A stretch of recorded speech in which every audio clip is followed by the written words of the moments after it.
Hey up, I'm Nathan Human and this is episode 19 of the Biscuit Reviews. It felt a little like spring might be on its way this week, so in the spirit of being brighter and more optimistic, I have two feel-good reviews today, both bringing a sense of the familiar. Kicking off this episode, You Belong With Me by Mhairi McFarlane. Despite the potential for that title to preface a dark stalker-based thriller, it is in fact the sequel to her rom-com smash, Who's That Girl? And then we're off to a fictional Scottish island as Michelle Collins seeks a new life for her and her two children in a charming tale with some beautiful scenery.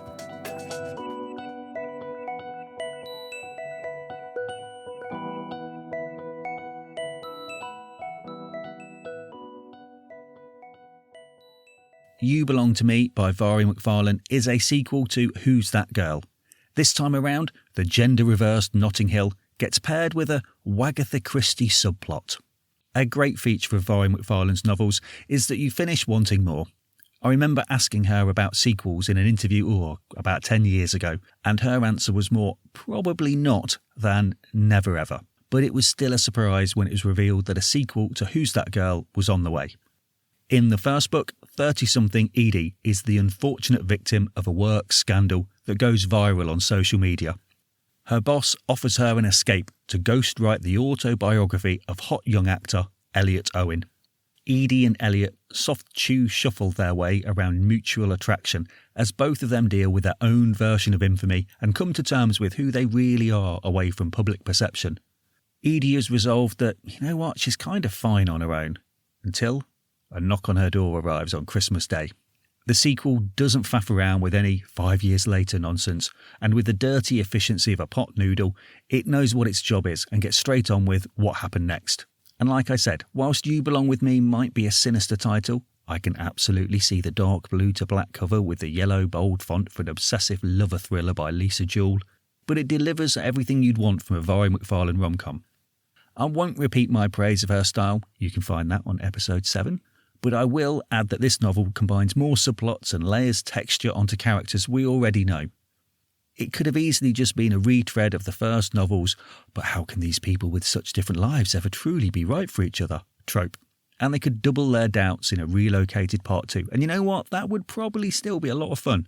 But what we get are the real and everyday problems once flirty dating turns to the reality of, okay, cool, now how do we do this? The rom and the com elements are handled with familiar and stylish aplomb.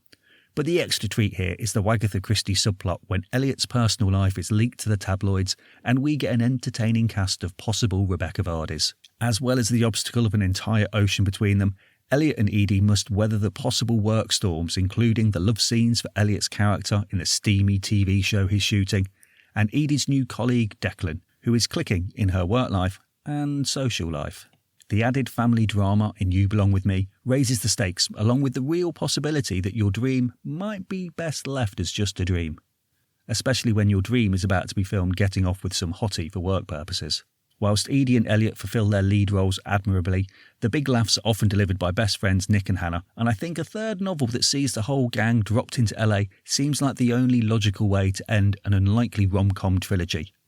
It also seems like the best way to nudge a production company into making this into a TV series. Please? Thank you. You Belong With Me belongs in your collection. Yep, I went there. I went for it. My biscuit rating, a Viennese chocolate sandwich, added layers to the feel-good sugar and comedy crunch.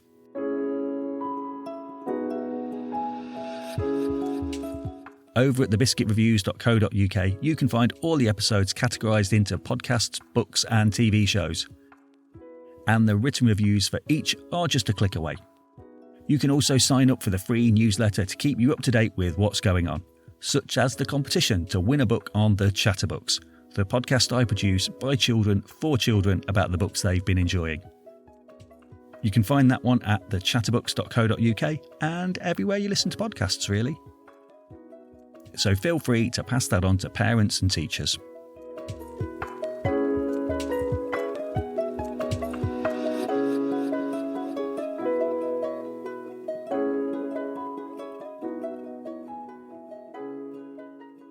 A couple of months into the first lockdown of COVID, which is coming up to its 5th anniversary, I'll get you a log, people were reaching for their favourite TV shows and films for some comfort viewing. I even had a chat on a podcast episode with LA-based producer Jonathan Gilbert about this, with our comfort viewing ranging from Murder, She Wrote to The West Wing.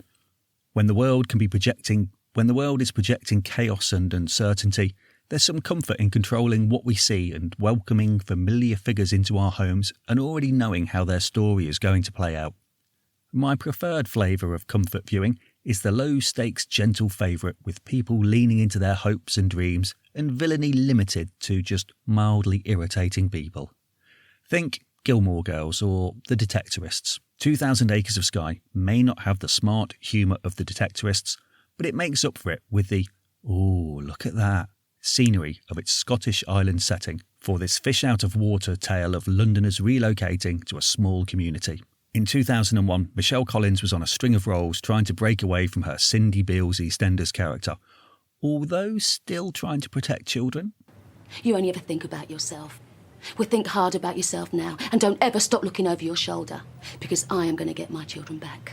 Whilst Paul Kaye was notorious as provocative interviewer of celebrities Dennis Pennis, a sort of punk precursor to Ali G.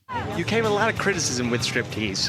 How do you handle your knockers? This seemed like an unlikely matchup for a gentle BBC drama, but the chemistry is there from the very first episode. Michelle Collins is Abby, a single mum to 2 young kids, who persuades her best friend Kenny to be her fake husband when she sees an unusual advert offering the chance to start over and get away from their troubles in London. The small community on the fictional island of Ronansay is at crisis as their school is facing closure unless they can add 2 more children in just a few weeks. Without the school, the families will have to move, putting the future of the community at risk. Their solution? Offer a place to live for a young family that has primary school-aged children. Can this fake family persuade the committee that they're suitable for island life? Yeah, but then how do they keep up the charade of being a married couple? Kenny's unrequited love for Abby underpins everything, as handsome local Alistair provides a romantic interest, leading to a love triangle that becomes a love pentagon over the 3 series. It's funny how that lure to go back to a simple, quieter life is probably stronger amongst an audience now than when this show first aired. And it's interesting watching a parent make an unpopular decision that they think is best for their family, especially with the eldest boy who is struggling at school. Will their problems lift away in the fresh Scottish air to the big sky above? As Abby battles to get their B&B up and running and to try and fit in with the often hostile locals who see her as nothing more than a means to an end, the splintered dynamics on their island are also revealed. The small community of 40 locals are struggling to adjust to a new century, and the irony of their distrust of outsiders but needing them as tourists to survive adds extra layers to the show. It's as much about the islanders adapting to the newcomers in a changing world as themes take in the desire for a simple way of life, rubbing against modern society and suspicion of anything different. Yes, it's a gentle family drama in a beautiful setting with a soothing soundtrack, but it also speaks a lot about our desire for community and togetherness, and that seems worth revisiting considering our current situation.